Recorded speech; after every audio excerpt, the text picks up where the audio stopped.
What is up, boys? Ron from Fantasy Flow. You know that feeling when you see some random ass player pop off on Sunday? You go to your waiver wire, you want to see if he's available, already picked up Saturday night, Sunday morning. I want to help you guys with last minute sneaky players that you should be stashing, dude. I want you to be that guy who picked up these players last minute. So you can avoid having to drop all your fab or your waiver claim on these players. In this series, some of the past players that I've helped you guys pick up that I've recommended before include Alexander Madison, Bucky Irving, Tank Bigsby, Xavier Legette, a couple more. Not all of them have hit, obviously, but that's why you take these dart throws. So without wasting any more time, bro, let's hop into this video, man. And I like to start this video essentially the same as I always do every week, and it's with homework. The homework for this week, or like most videos, is like check your waiver wire for handcuffs, bro. Basically, you don't want any of these handcuffs to be on the waiver wire, and it's dudes that fit the following categories. So they should be like bona fide handcuffs, meaning like when they do get work, it's usually them coming in. You want to make sure that it's not dudes that are in like a murky backfield where you don't really know who the handcuff is. I'm gonna shotgun off these names. It's dudes like Braelon Allen, Ray Davis. Keep in mind, a lot of these guys are probably taken already, but just check your waiver wire just in case. Especially if you have these guys. If you have the actual main guy that they're sitting behind, this is the point in the season when we definitely need to be having our handcuffs. So as I mentioned, Braelon Allen, Ray Davis, Trey Benson, Blake Corum, Ty Chandler because of Aaron Jones, Emanuel Wilson, Jaylen Wright. Jaylen Wright's kind of an interesting one. Basically, he's got Raheem Mostert and Devon Achane ahead of him, so he might not actually materialize and be somebody that we can use this season, but you never know, bro. Both guys are kind of injury prone. Kimani Vidal, Roschon Johnson, Sean Tucker, Isaac Guerendo. Holy fuck, this list is long. Kenneth Gainwell, that's Saquon Barkley's guy. Again, that's another kind of murky one because we don't know if it's going to be the rookie that they got there. I think his name is Will Shipley. And then Tyler Goodson, he's probably going to be the handcuff for Jonathan Taylor moving forward, who's coming off of an injury. So you need to make sure you have these guys. If you have any questions about any of these dudes, just let me know in the comments. I'll let you know. I don't want to spend too much time on these guys. We're going to hop into the first dedicated stash players for week 8, and it's Troy Franklin, bro. Now, Troy Franklin was on my waiver video, but I want to reiterate that if this dude is available on your waiver, you need to be picking him up. So he hasn't really done too much this season, to be honest. He's kind of been just like a gadget player for them, but Sean Payton, so before week 7, Sean Payton stated that he wants to see more from the young guys in the offense. That was before week 7. And we saw it actually come to fruition. So Cortland Sutton had 0 targets. I actually assumed that Audric Estime would get a lot more work, assuming, Sean Payton wanted to get the young guys more looks, but he ended up giving a lot of work to Javonte Williams, and he ended up actually feasting. But we see that Troy Franklin actually gets the most targets on the team. So he gets 6 targets, goes only 5 for 50, doesn't get a touchdown, but we see this rapport, right? Because Bo Nix and Troy Franklin actually play together in college. So we see that connection kind of being established here in the NFL now. And just to give you guys a little information about Troy Franklin, his prospect profile, like what type of player he's very similar to. Think dudes like Jamison Williams, Devontae Smith from the Eagles. He's got that like lengthy type of build, very like jittery type wide receiver. And he's got like this long stride that I can imagine him using on like those intermediate routes, right? He's not like a short yardage type of dude. And this is a tweet from Zach Stevens on Twitter. He basically said, Troy Franklin had a 100% separation rate against the Saints per PFF in week 7, best in the NFL. That basically means he got open and beat the defensive cover on every single. Goddamn, I can't talk. He got open and beat the defensive coverage on every single route he ran. So that's good news. I don't know if this is even fucking real, dude. Who knows on Twitter? But yeah, these are just his basic stats from week 7. 63.6% route share. We love that. That means he's running routes whenever there's a drop back. 23.1% target share. So 20% and up is good. 30% and up is like elite. 2.38 yards per route run. Anything above like 2.2 yards per route run is good. Those are the types of things we do like. So Troy Franklin, bro, grab him, throw him on the end of your bench just to see what happens, bro. Rookies tend to perform really well the second half of the season. There's so many cases or instances of that happening. I mean, just off the top of my head, Amon-Ra St. Brown a couple years ago, fucking Odell Beckham, dude, his rookie season, tons more. I don't know why I went so far back to Odell, but anyway, moving on to the next player, Kendre Miller. Now this one's kind of I was debating if I should even include him. He should probably just be in the handcuff section, but he looked really good in his first game back. He was on IR for a while. He went 6 for 36 and 3 targets, 2 receptions for only 1 yard, unfortunately. So basically, he's the handcuff to Kamara, as I mentioned. But the team's on a 5-game losing streak. He looked pretty good in limited work. He got 9 opportunities, as I mentioned. And unfortunately, Kamara was extended. His contract was extended this week. So this dream that I had of Kendre being the starter, and in the event that Kamara got traded, it's deader than Joe Biden, dude. It is currently lifeless, currently shambling. And yeah, so Kendre Miller is just going to be a handcuff moving forward. But the reason I like him in this section is because I consider him like a pretty high upside handcuff due to 2 things: Alvin Kamara's age, and the state of the team. Things are not working right. Like Alvin Kamara, workhorse back. I don't know if they're going to continue doing that if they're just going to keep losing every game. I think they're going to start getting these young guys more work. They're going to see what they got in Kendre Miller. I think there's a chance that he ends up having a pretty decent chunk of the timeshare. I know Alvin Kamara owners are going to come at me in the motherfucking comments. Let's go, dude. I'm ready, man. I'm ready, dude. Anyway, that does it for Kendre. Next player is going to be Trey Palmer. Trey Palmer, again, I had him in the waiver section earlier this week, but he deserves a dedicated spot on this video. So rest in peace, Chris Godwin, bro. The actual GOAT, probably the best draft pick of the fantasy season. I mean, this fantasy season has been absolutely brutal when it comes to injuries. So many dudes who look to be like steals in the draft are getting injured. Fucking Cooper Kupp early on, Rashee Rice, Chris Godwin.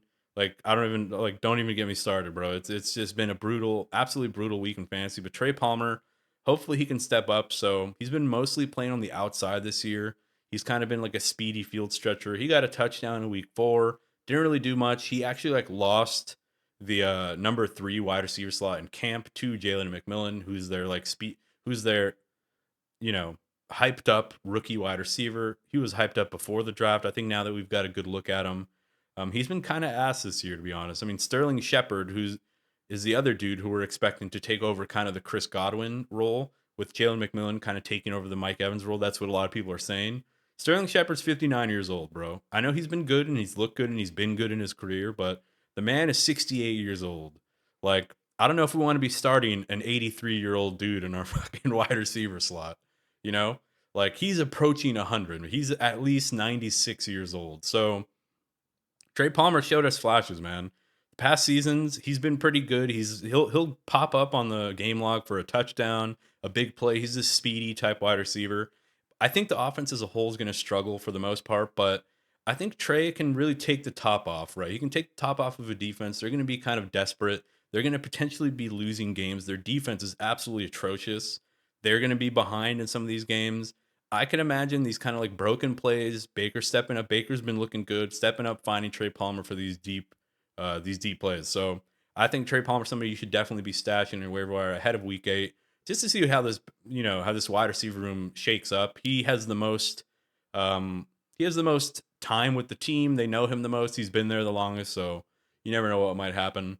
Next player is Keaton Mitchell. This one's kind of disgusting as well, but I have here his game logs from last year. So this is from last year. He essentially started the season on IR, similar to this season, but in week 7 comes back, gets like 3 snaps, doesn't really do much, gets like 1 snap. He actually, and in week 9 when he comes back, ends up getting 18% of the snaps, but scores 19 fantasy points. So he goes 9 for 138 and a touchdown.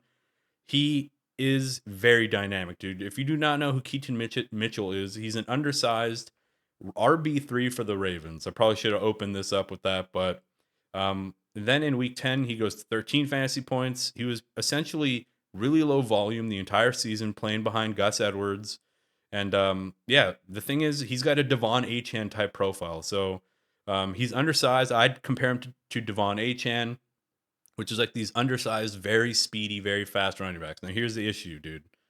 Oh, one more thing. Last season, he was the number 1 rated running back per PFF. And I know it was low volume, so you can probably discount that. If his volume were higher, he probably wouldn't be rated as high. His efficiency wouldn't be as good. But here are the cons. Very simple. Derrick Henry, he's been amazing. Not just good, not just great. He's been absolutely fantastic. The best running back in the NFL. I will eat a bag of shit on that one, dude. I've shit on my own leg about Derrick Henry this season. I'm an ageist, bro. I don't like people that are approaching 100 years old the way fucking Sterling Shepard was, right? So he's been amazing. Justice Hill's been pretty good. He's been serviceable as like a third down back. The other con when it comes to Keaton Mitchell is that he's got this ACL injury that he's coming off of. That's bad for a running back, right? Now, I will say one thing though. Keaton Mitchell is more of like a vertical type runner. So he runs straight line. One cut, run straight. Dump offs, screen passes, run straight. He's not like the shiftiest type of dude. So does that mean the ACL injury is going to be that impactful? Probably, probably. I'm not trying to say that he's going to be the one fucking exception to the ACL recovery rule, right? Where they usually have a down season. But, and sorry, one more con, obviously the crowded backfield. Third con, so two more, I lied. Positive game scripts are not going to be so, like, they're going to be in positive game scripts very often, meaning they're going to be just running the ball in traditional ways. They're not going to be losing games where they're going to need a guy like Keaton Mitchell. Plus, he's got to somehow beat Justice Hill. So this one's really a reach, bro. I don't know if I should even include this, but the pros of why I like Keaton Mitchell, why I think you should just throw him on your. You can actually even put him in your IR right now. Is that Derrick Henry's old? So as I mentioned, he's somewhere between 47 and 63 years old. I don't know exactly, but Justice Hill's kind of just a guy. Like he's kind of a jag. He's not like that amazing. He's not super great. I know he's kind of like proven himself. The coaching staff likes him. They're like he's earned, to be a starting caliber running back in the NFL. So that's why he's been good and he's been getting a lot of work. But I'll just say put Keaton Mitchell in your IR just to see what happens. If Derrick Henry were to go down, it'd be Keaton Mitchell with Justice Hill being kind of the third down back. So I love that one. Next one, this one is disgusting, bro. But this one's so speculative. This one is really like he's probably just going to collect dust on your bench for 2 weeks, and then you're going to end up dropping him. But let me give you the case for Khalil Herbert. And the reason I like Khalil Herbert is that he's actually a very good running back. Now, unfortunately, the past like 2 seasons, despite him being good, they've been trying to force feed Roschon Johnson's fucking scrub ass onto us. They're like holding us down, Clockwork Orange style, keeping our fucking eyelids open and making us watch Roschon, who's the most mid running back I think in the NFL. I don't want to hear any shit about he's a great pass blocker and oh my god he catches the ball. He's great after the catch. No, he's not, dude. No, he's not. Just because he gets dump offs that he then gets like 4 yards after the catch with doesn't mean he's good. And just because he's a decent pass blocker, that's not what you want in a running back. Do you want a Saquon Barkley or a Derrick Henry who can bust off 80-yard touchdowns? Or do you want a guy like Roschon who's like, you need 4 yards? I'll get you 4. You need 8 yards? I'll get you 4 in a motherfucking phone booth. That's not what you want in a running back. Anyway, rant over about Roschon Johnson. Khalil Herbert. So here's the fucking thesis, man. My blood pressure is spiking right now, bro. I need to take a motherfucking Pepto-Bismol. All right, so they recently opened the 21-day practice window for Travis Homer, and he's the RB4, right? So Khalil Herbert's the RB3 at the moment. Roschon's the RB2. Obviously, I don't need to mention Swift. He's the clear RB1. But the thing about Travis Homer is that he plays a lot of special teams. He's like the dude that they love on this team. He gets after it on special teams. At the moment, they got Khalil Herbert playing special teams. So he's played 64 special team snaps compared to 27 offensive snaps. So they got this dude, Khalil Herbert, playing special teams, but they don't really like him in special teams. That's not his natural fit. He's like a pure running back. Travis Homer's coming back. So that gives the Bears the opportunity to basically say, all right, we got our special teams guy back. Khalil Herbert is now being fully unused. We don't really have a purpose for him. Trade deadline is November 3rd, right? Or November 5th. So I think they're going to trade Khalil Herbert. I think he's a good enough running back that he can help a lot of teams. He could definitely help a lot of teams. I just hope, I fucking pray he doesn't go to the Cowboys, bro. Ruin our sweet, sweet Prince, Rico Dowdle. Rico Dowdle is a huge trade target of mine. Go check out my other video where I do talk about trade targets. It's a pretty good video according to the community. But this is a tweet that I saw according to Moneyline Football on Twitter. I don't know how fucking credible this is, but Bears 26-year-old standout running back. That's a fucking stretch. Khalil Herbert has some serious interest from 4 teams in the trade market. He's been linked to the Cowboys, Bengals, Colts. That's only 3 teams. Yeah, this tweet is probably dog shit, but it makes sense, right? This could just be fucking smoke, but hopefully it's not the Cowboys. I think Jerry, I'm praying that Jerry Jones is so fucking like stubborn and down to stick to his guns that he's like, I'm not going to add any running back. We don't want to I made the right decision in the offseason not going after Henry or Saquon. So it's possible that they don't make a move, but if they were to make a move, it makes more sense to get like a dude like Herbert, not this big name, huge dude where you have to give up so much draft capital. If he goes to the Bengals, that might be kind of disgusting. If he goes to the Colts, he'll just be a backup. He'll be a handcuff. So hopefully it's none of these teams. I don't know where he would go where he'd have like ton of value, but you know, it's possible that if he goes to any of these three teams, it is possible that he does emerge, especially on the Cowboys. As much as I love Rico Dowdle, I do think Khalil Herbert's probably a better pure runner. And then they shift Rico to being kind of the third down back. But there might be more teams, bro, on the market that are looking for a running back. Like there could be tons of more teams that I'm not even thinking of right now. But in any case, just add him to your team, bro. And in 2 weeks, if he doesn't get traded and he's just stuck on this depth chart, banish him to the motherfucking shadow realm, dude. Yeah, man, that does it. Maybe I should give you guys some drop candidates. What do you guys think about that? Let's do some drop candidates. So, drop candidates. We're looking at basically sleepers, just sleepers basic trending tab, right? Everybody has this if you use sleeper. We're going to start from the top, work our way down the bottom. Trey Sermon, you can definitely drop. I think he's the number 3 guy with Jonathan Taylor probably playing this week.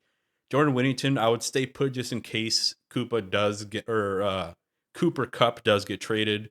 Chris Godwin, obviously you can drop. Sean Tucker, you can not drop. He might be starting this week. TuTu Atwell, you can probably drop. Dearness Johnson, you can drop. He got weird third down work the other week, but I think that could have just been like revenge game type shit. And Travis Etienne should be back soon. Justin Fields, drop in anything other than, you know, if it's at a 2 QB league, you might want to sit on him. But Darius Slayton, you can probably drop, but I'd hold Darius Slayton just in case he does get draft or traded. There's a chance, like, not only can he get traded, but he can also be a little bit productive for the Giants moving forward. Devin Singletary, you can't drop him. We need to see how this backfield shakes up in a real game. They got trounced by the fucking Eagles. Clyde Edwards, don't drop him yet. Let's just see what happens. But if you need to drop someone, yeah, I would drop Clyde. Colby Parkinson, you can drop him with Kupp and Nakua back. Parkinson has no value anymore. Josh Downs definitely can't drop him. Lazard can't drop him. He's still involved. Bub Means, I don't think you're ever going to feel good starting him. I would drop Bub Means. Jalen Tolbert, stay put. Jerry Jeudy, stay put. Sterling Shepard, stay put.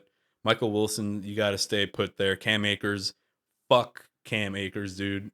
I'll never have him on any team that I own, dude. He burned me a couple weeks. Zach Ertz, nope. You got to stay with him. I don't know if you could start him this week, though.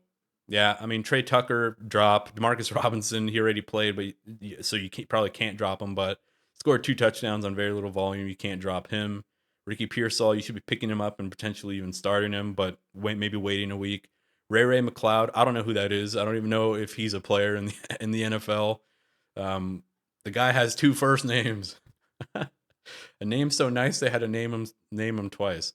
Emanuel Wilson, you can't drop. Tyler Goodson can't drop. All right, dude, you guys get the point. Just don't drop people who have skinny depth charts or thin depth charts. But that's it for the video, boys. Hope you guys like it. Hope you enjoyed it. If you did, man, I'd really appreciate a like. Hit me with a comment down below what you guys like about this video, or what you hate about it, where I'm wrong, or where it's a spicy take and you like my take. And while you're down there, if you want to hit me up with the subscribe, I would super appreciate it. It's the best way to show support. Costs you nothing. And I'll catch you guys in the next video. Peace.